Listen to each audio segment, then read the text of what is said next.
Well, I got to tell you, I think that it was a group of teenagers, that everybody was, people played instruments and, and we loved playing music and we loved performing. And I knew that I did from an early age. And when we got together, of course, you get into it and you go, man, I'm hoping that, this works out where I can just play music to make a living.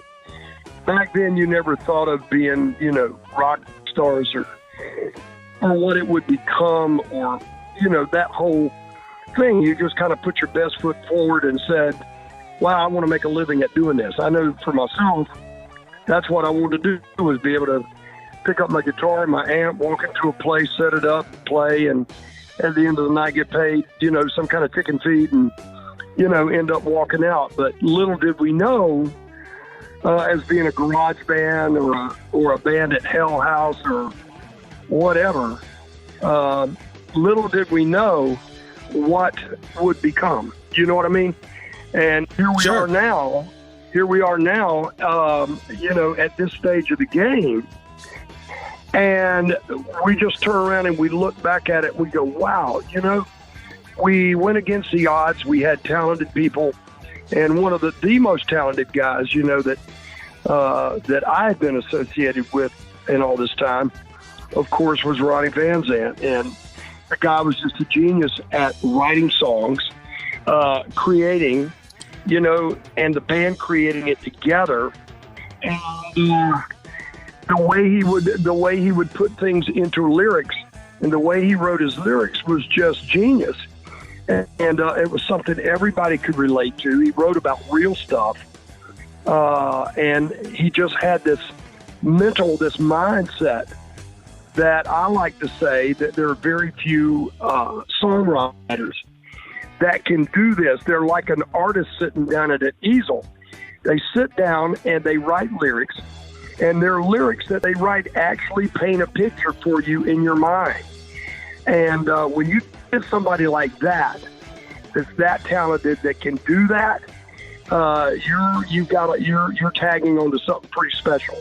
And you know what? I always loved working with Ronnie. I had some great moments with him. I ended up leaving Skynyrd because I thought that they needed a better drummer than me. I mean, the guys loved how I played.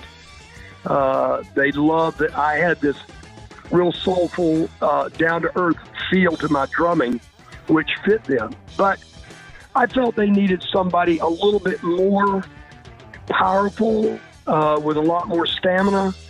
You got to realize back then, and I still do now, I only have one lung.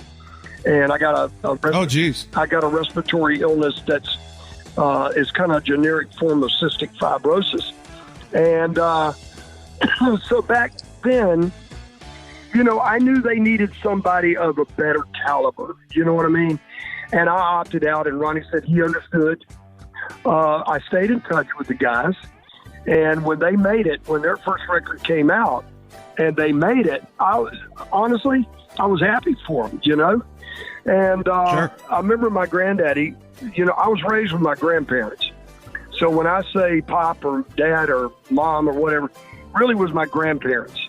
And I owe it all to them. And I remember when I was trying to make the decision to leave, I asked my old man, what he thought, and he says, understand something. He goes, there's something very, very special about those guys, and especially that singer, Ronnie. He said, I've grown to really love these guys while you've been there. And the reason why he said that was because Ronnie, Gary, and Alan and myself would be on my parents' front porch at their old house. And my dad, he would sit with his dobro and play the blues for Ronnie and Gary and Alan. And If you listen to the lyrics of Curtis Lowe, he used to play an old dobro, used to play it across his knee.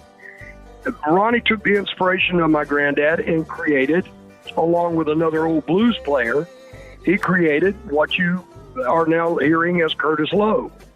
And Ronnie loved my old man, and so did Gary and Alan. I mean, so they dedicated the Nothing Fancy record to him. Even dedicated another song called Got It Made in the Shade, because the old man used to look at us boys and say, you know, you boys keep doing what you're doing. One day you're going to have it made in the shade. And so, you know what? Looking back on it now in history, I could have been there. There was the probability if I'd stayed, I would have been there during that disaster.